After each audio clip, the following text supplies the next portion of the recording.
previous lesson, which was the first lesson of this series, I made one statement that I need to explain.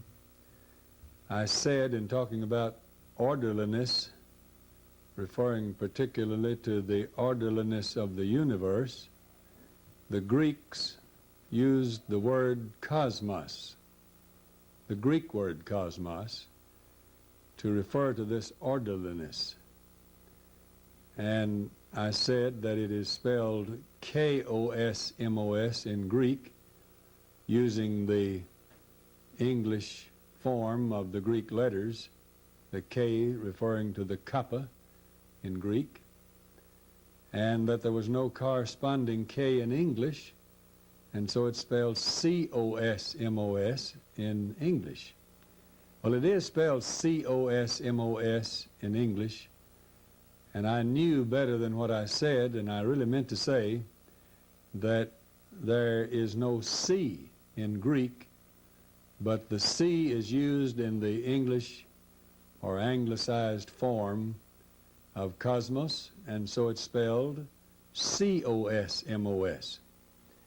One of the ways to remember the significance of this word is to realize how that this word is used in a number of ways, forms of it in English, to convey the idea of orderliness.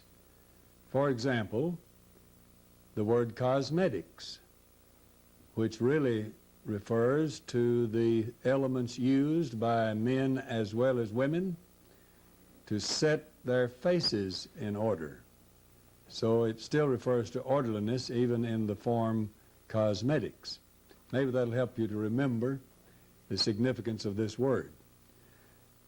I have given attention already in the previous lesson to two concepts related to the doctrine that God Almighty does exist. And we noted that the difference in theism and atheism is that theism is the belief in God, and atheism is belief there is no God. In either case, it is a belief. So we move on now to some other concepts about God.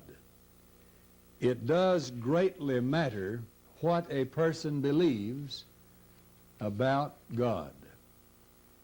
And we have noted already atheism and theism, and now we come to the word pantheism.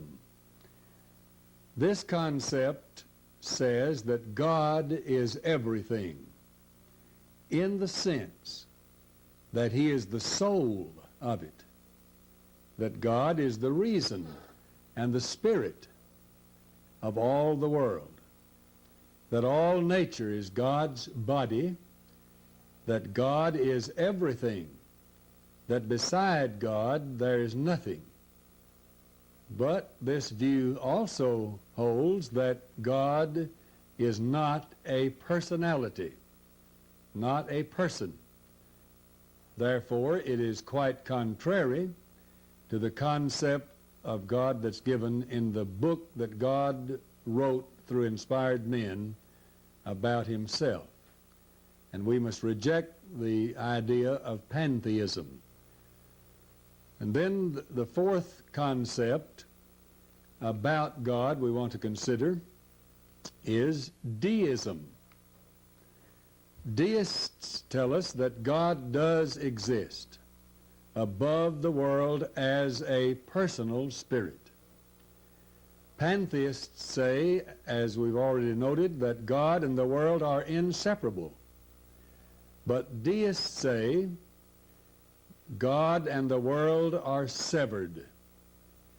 They say it's like a man who makes a clock, and he winds the clock, and it's on its own. The man has no more to do with it after that. He winds it. Of course, that is not literally true of a clock that a man would make, but the illustration is that God has created the universe, and after he created the universe, he left it on its own. He has not interfered with it in any way whatsoever. So deism tells us. It's also similar to a man building a boat and launching it upon the sea, and it'll be on its own, the man himself having nothing more to do with it. And so the God that made the world and left it on its own is the God of the deists. They argue that God's existence can be proven by reason, and there's no need for divine revelation. And what we mean by divine revelation is that God has not revealed himself in a book, the Bible or any other book, or in any way communicated with man after having created the universe and man himself. But we note also that they do not actually all agree on all phases of deism, and they do not all reject all that is in the Bible, but hold on to many of the great principles of the Bible. And if you'd like to read a good book on this, though he was a Calvinist, perhaps is still living, and no doubt still a Calvinist, a very fine scholar, Dr. Greg Singer, in his book, The Theological Interpretation of American History. And you can read in this book some very clear points concerning deism. And so it really does matter, as we see in reading Dr. Singer's book, for example, what a person believes about God when he thinks about the deistic concept. For example, Dr. Singer states the following about Thomas Jefferson, one of the great American forefathers and President of the United States, and who held many other high offices. And Mr. Jefferson, he lists a number of things that Mr. Jefferson believed. Mr. Jefferson believed that God was the creator of the universe. But Mr. Jefferson rejected the idea that God in providential ways or any other way governs in any way the universe that he created. Mr. Jefferson looked to natural law rather than to the providence of a sovereign God. Mr. Jefferson denied the deity of Jesus Christ. He had a high regard for the moral and ethical teachings of Jesus, but he did not regard him as final authority. He held to the belief in the immortality of the soul. He held the view, common among deists, that nature, not the Bible, was man's best source for the knowledge of God. Dr. Singer then quotes Jefferson as saying, quote, "Do we want to know what God is? Search not the book called Scripture, which any human hand might make, but the Scripture called creation." That's very surprising in a sense. It's coming from a man of Mr. Jefferson's mental capacity and ability in so many ways, because the Scriptures cannot be explained by saying that they are the product of the human mind or human minds. There are too many difficulties involved in believing this, and we'll get into that more later. Mr. Jefferson also denied completely the doctrine of divine inspiration of the Bible. He said that the writers of the gospel corrupted the pure teachings of Christ and denounced the Apostle Paul as the corrupter of the pure religion of Christ. We wonder how Mr. Jefferson could have come to such an illogical conclusion, and how one would determine what the pure teachings of Christ were without the writings of the New Testament. Now we note another concept about God known as naturalism. Now, this does not refer to what we might refer to as a man who loves nature, his concepts and beliefs. I consider myself as a naturalist. I love nature. I grew up on the farm. I've always observed the things of nature very carefully, enjoyed nature, the birds, the animals, the trees, the fields. Everything about nature is fascinating to me. I live on sort of a mini farm in Florence, Alabama, where I have birds of all kinds visiting daily. I keep birds, chickens, guineas, turkeys, geese, and I believe that nature is a wonderful thing, that it really is the product of God's creative genius. And there's nothing wrong with that kind of the study and appreciation of nature. But that is not what the philosophy of naturalism deals with. Naturalism is the philosophy that says nature is everything, that there isn't any God. It is categorized in three categories. Number one, there is what is called biological naturalism. Biological naturalism says that nature is everything, that through chance processes over long periods of time, nature produced man. Not God producing man, but nature producing man is the doctrine of naturalism. And then after man arrived on the scene, there was a time in his development that he sensed a great need for a supernatural being. And so somewhere along the way of the evolutionary processes in man's gradual development into what he is, somebody conceived of the idea of a supernatural being. I reject that as being unhistorical and without any kind of scientific or literary evidence. As we've already noted, as far as we can tell, as long as man has been on this earth, he has had a concept of the one true and living God. He did not conceive of that himself. And so biological naturalism says that nature produced man, and then man produced the idea of God.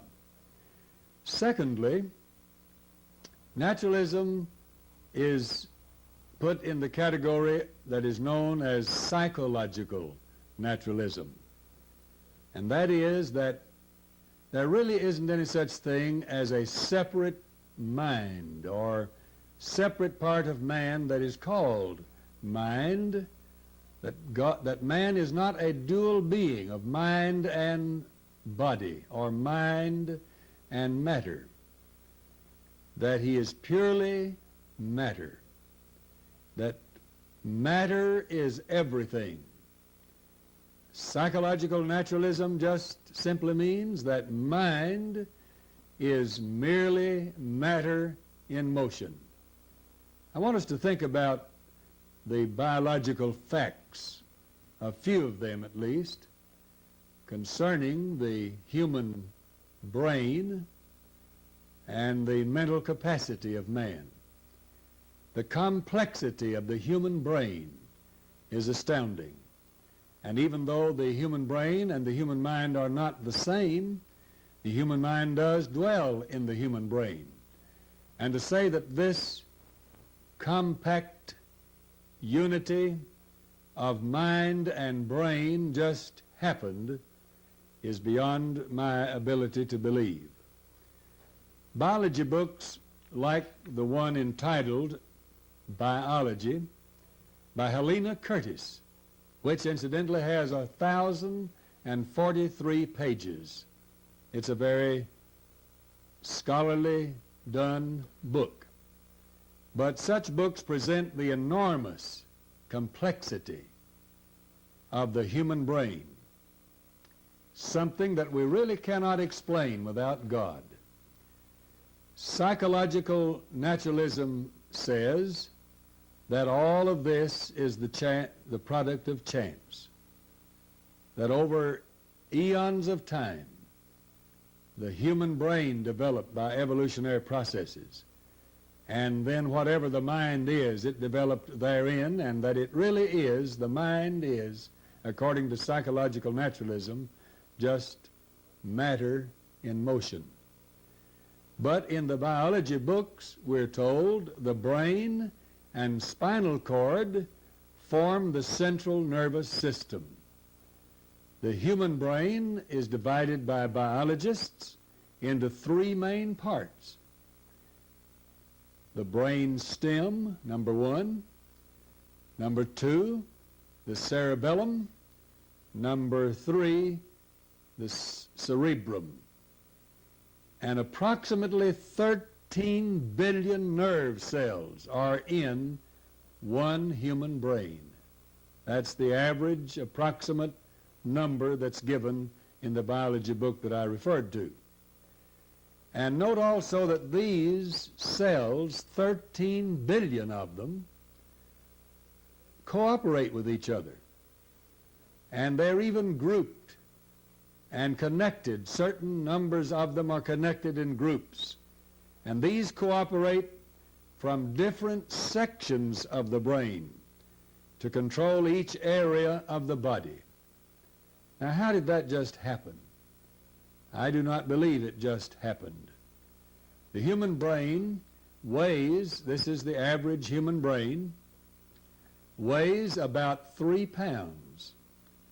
Biologists say it is the most complex and highly organized structure on this planet.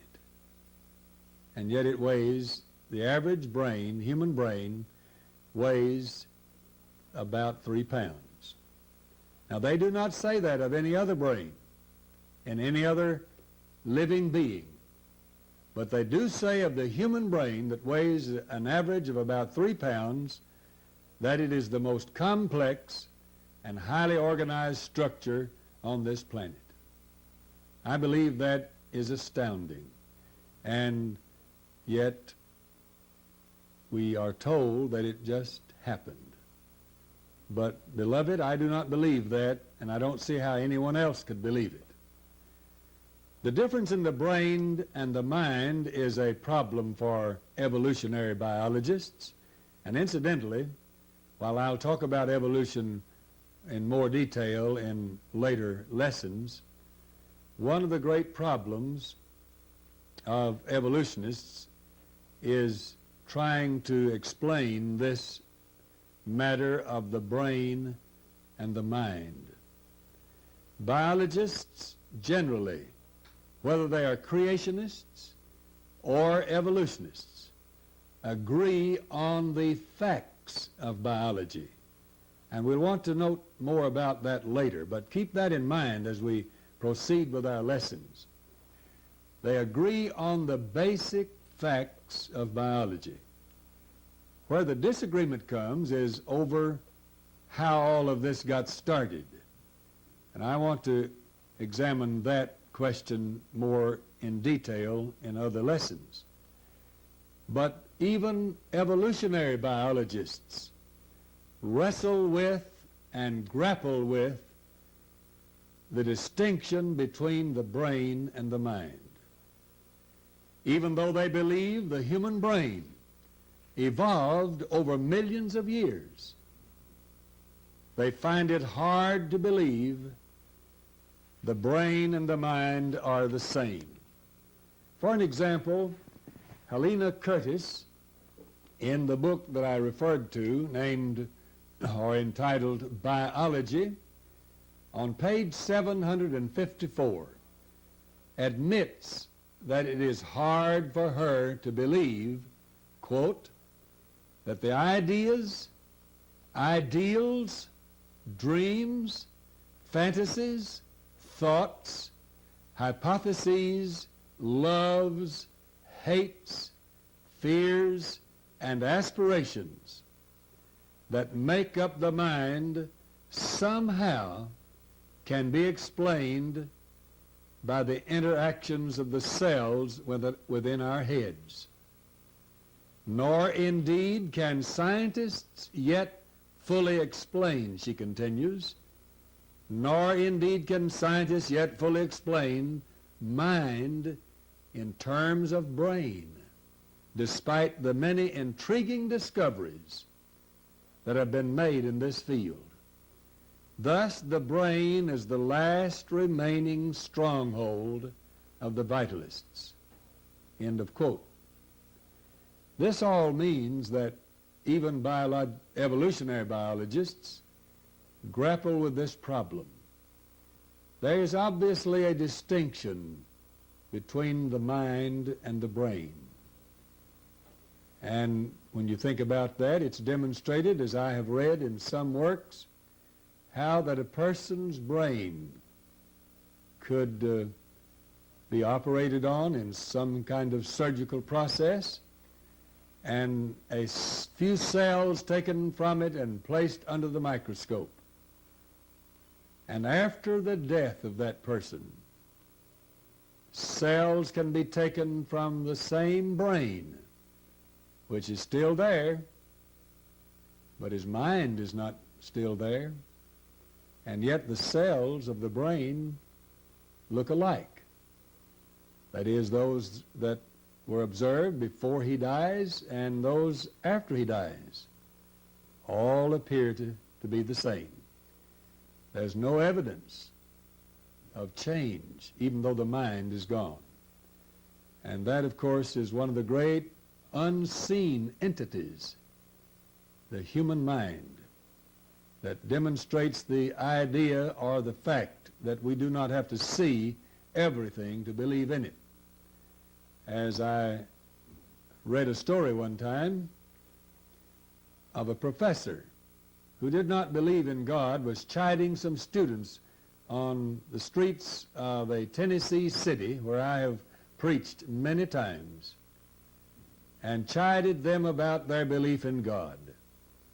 There was a university in the town, still there, of course, and he was telling them, if you would show me this God you believe in, I might believe in him. And the boys didn't know what to say. An old farmer, like me, walked up to him and to the boys and interrupted and said to the professor, "Professor, do you have a mind?" And the professor said, "Of course I have a mind." And the old farmer said, "Well, I'd like to see it." This is a very simple yet very demanding illustration. It demands that we consider the fact that we do not see all that we believe in. And that, of course, includes the human mind. And after Helena Curtis admits that she finds it hard to believe that all of these ideas and ideals and dreams and fantasies and thoughts and hypotheses and loves and hates and fears and aspirations that make up the human mind somehow can be explained by the interactions of the cells within our heads, she admits that that's a very great difficulty. And she admits that the human brain is by far the most complex and highly organized structure on this planet. Indeed, man is a dual being consisting of mind and matter, body and mind.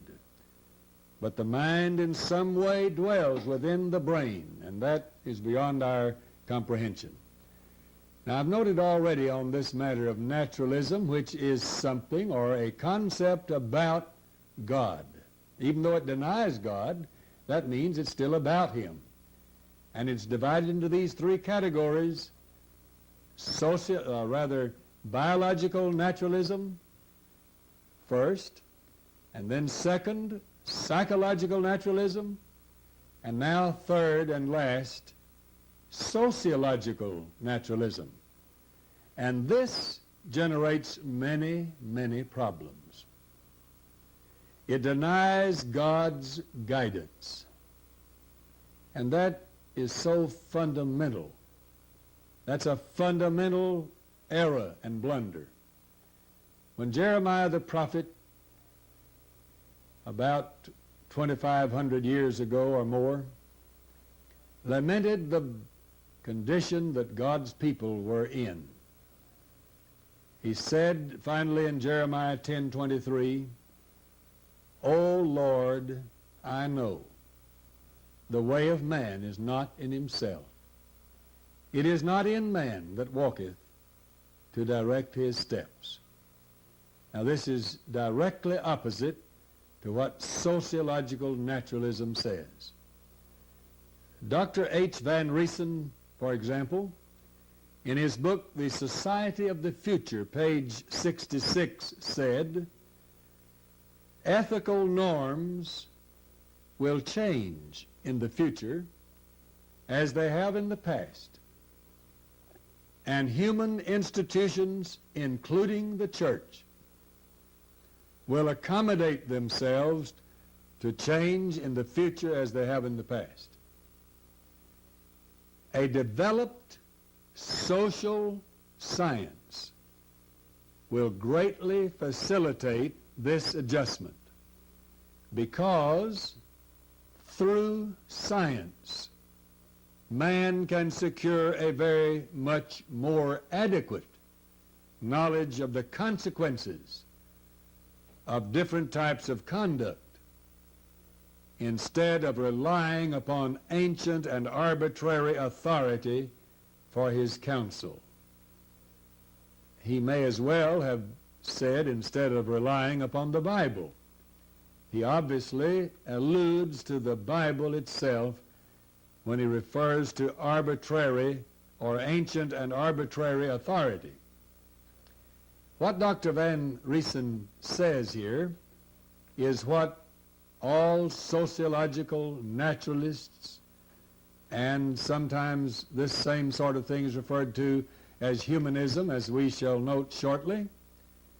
But what all of this means is that man is not under any obligation to follow some ancient arbitrary standard of morality, that he seeks what is best for him, and this is referred to as social science. That is, man, through his experiences, learns what is best for him in his conduct. He tries this, he tries that, and he finds out what will work and what will not work. That's somewhat like the story I heard of a young man who wondered if there was any gasoline in a barrel. There was just a small opening at the top of the barrel, and he couldn't see in very well, so he struck a match to see, and there was. And then he wasn't. And man puts himself in the same kind of jeopardy in his spiritual, moral existence by assuming that he is smart enough, that he is intellectual enough, without any assistance from divine and arbitrary laws or moral standards, to conduct his own affairs in the way he sees best. But this will not work, and sociological naturalism will not work. It has been devastating to human beings for centuries. Number 6, under the concepts of beliefs or concepts about God, is the concept known as transcendentalism. You'll notice that there is a relation between some of these concepts, and yet there are differences. Transcendentalism views nature as the permanent abode of an immanent cosmic mind. Ralph Waldo Emerson Theodore Parker, Samuel Taylor Coleridge, Henry David Thoreau, and Walt Whitman were some of the famous transcendentalists of the last century, or within the 1800s. Emerson said that there is a universal mind of God, which is the common property of all men. And each man is the incarnation of that mind.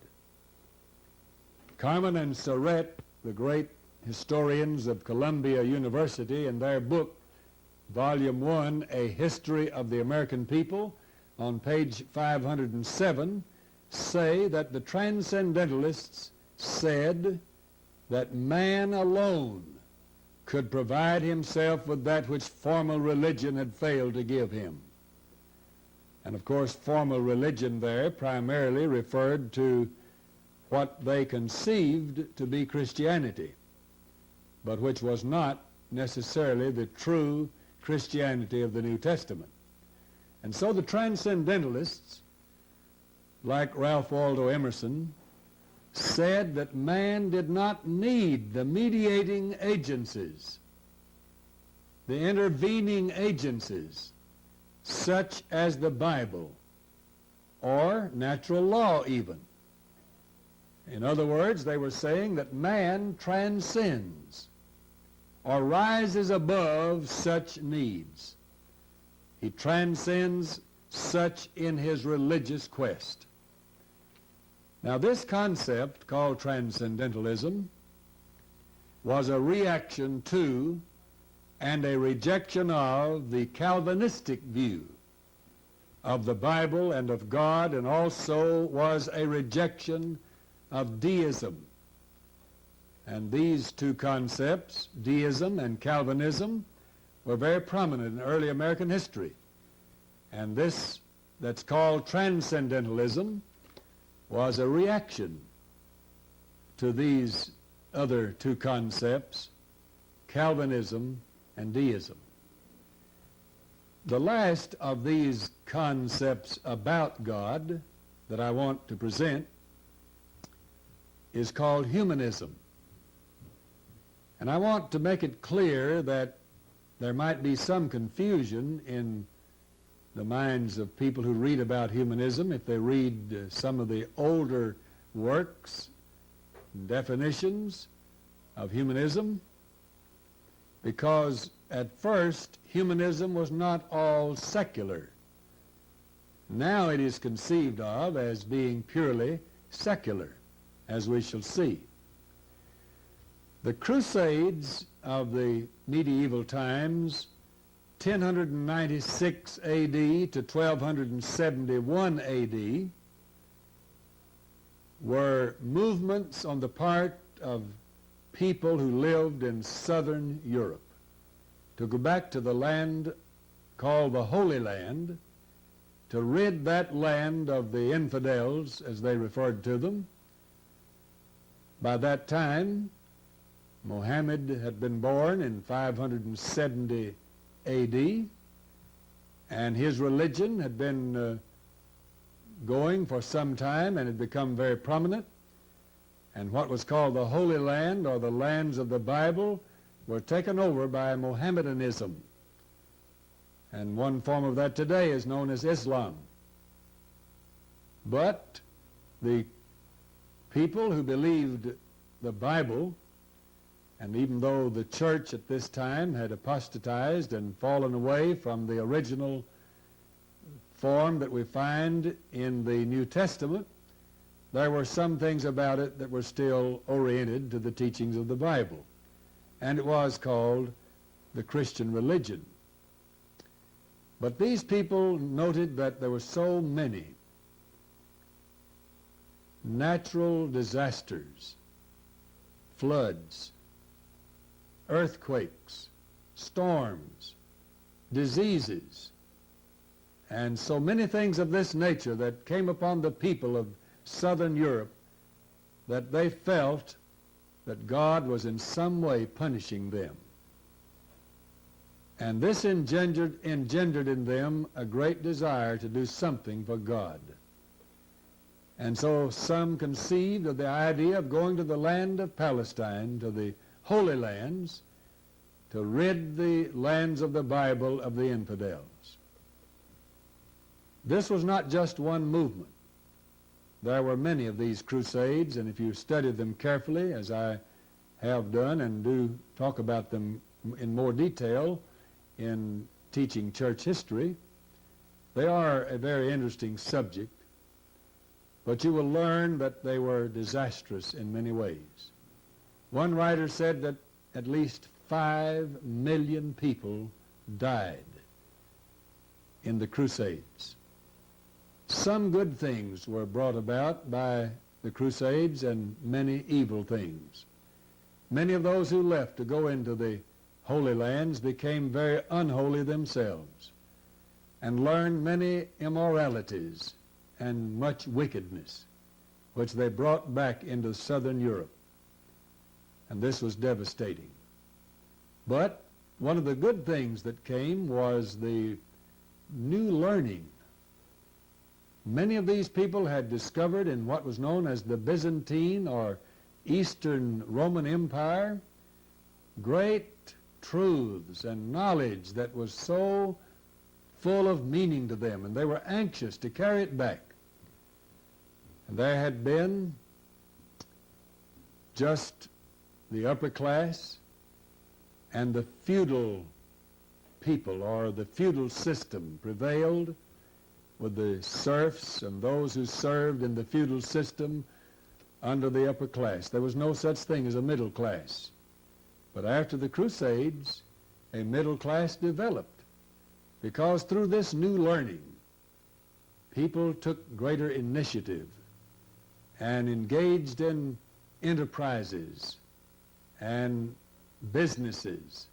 And there was a great spirit of nationalism that arose, a great spirit of learning, which came to be known as the New Learning Era, or the Renaissance movement.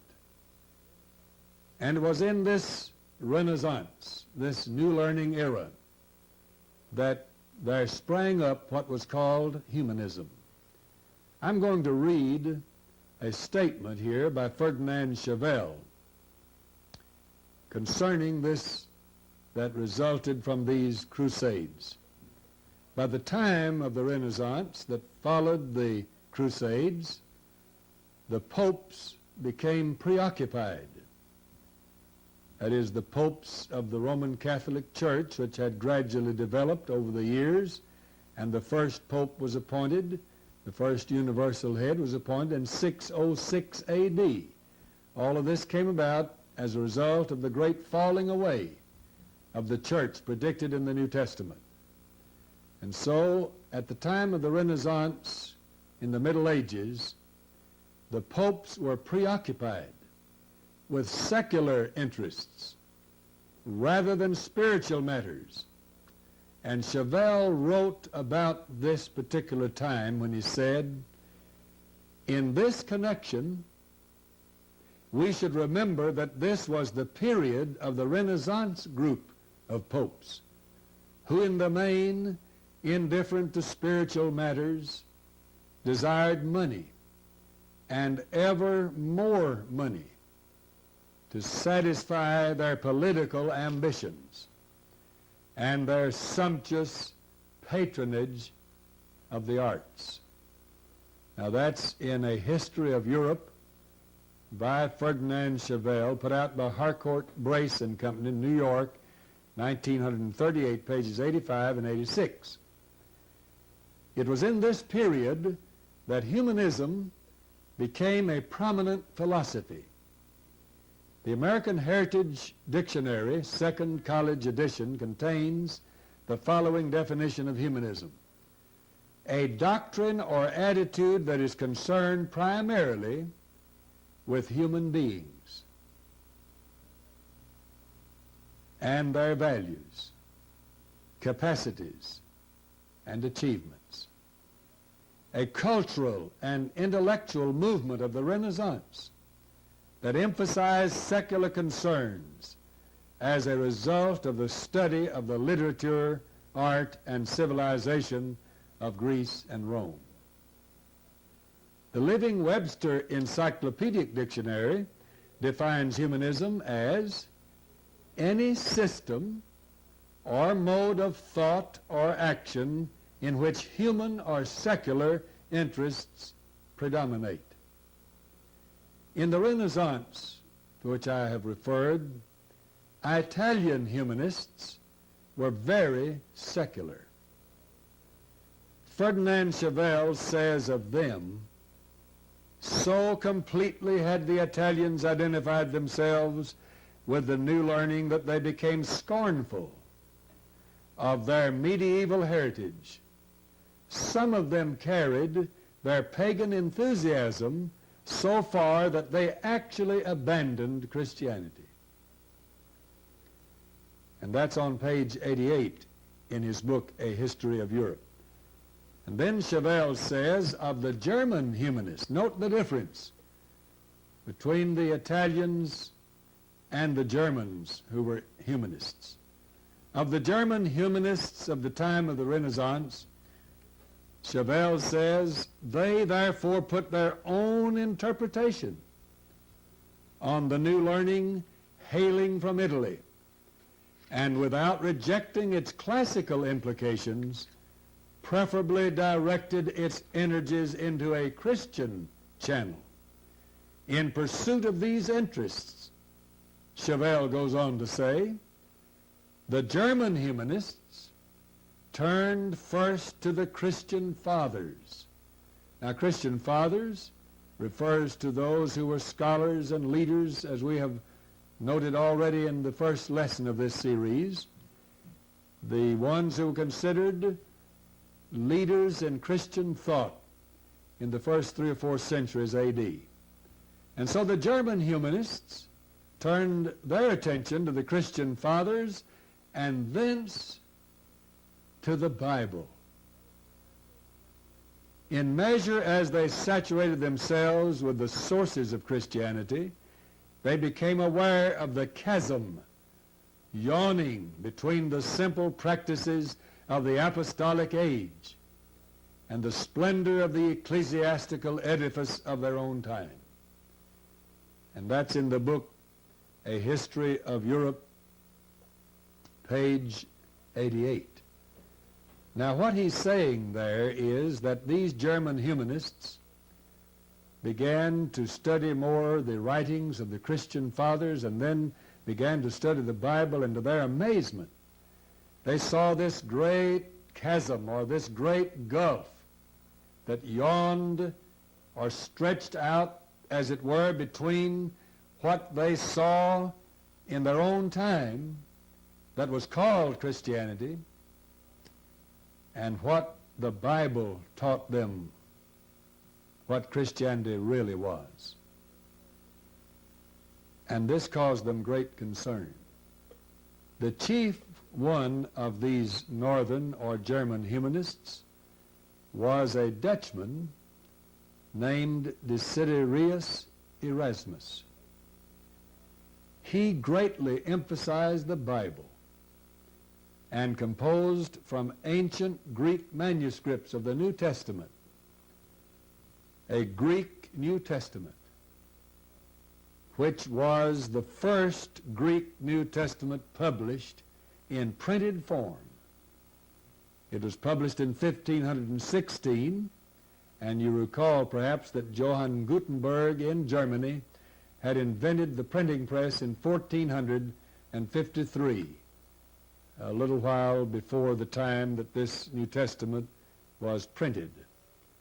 The zeal and love Erasmus had for the Bible caused him to write, I long that the peasant should sing the Scriptures to himself as he follows the plow, that the weaver should hum them to the tune of his shuttle, and that the traveler should beguile with them the weariness of his journey. This is from Chauvel's book, A History of Europe, page 190, or rather page 90. Now, during the years from 1499 to 1517, Erasmus, this great German humanist and scholar, visited 6 times some leading humanists in England named John Colet and Sir Thomas More. More is the one who authored the famous book called Utopia.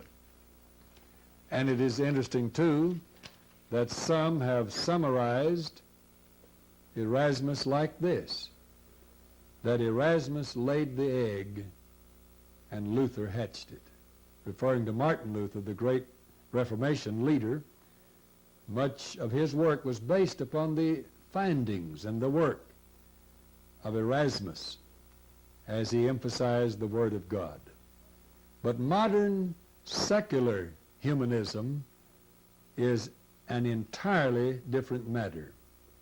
Modern humanism is completely secular and atheistic, and this certainly concerns us. This is made clear in Humanist Manifestos 1 and 2. Humanist Manifesto 1 was put out by the Humanists in 1933. Humanist Manifesto number 2 was put out in 1973, 40 years after the edition of 1933.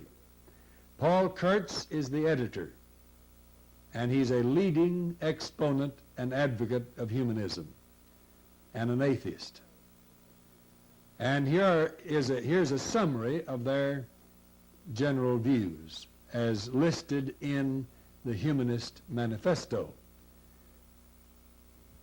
First, the universe is self-existing and not created.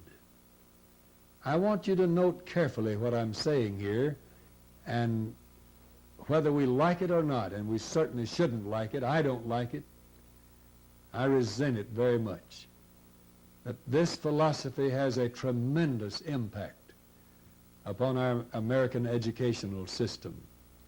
And that's very unfortunate indeed. And it perhaps has a greater influence than any other one influence in modern American education. But here's number one. The universe is self-existing and not created, so the humanists say.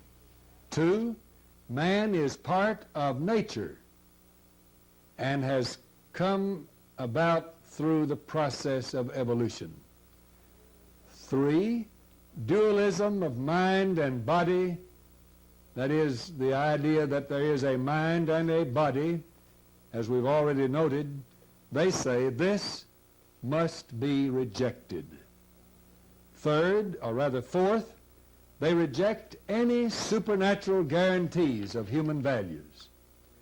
And next, the traditional belief in a God that hears and understands prayers, who can do anything about them, even if he did hear them, and who cares for people, is unproved and an outmoded faith.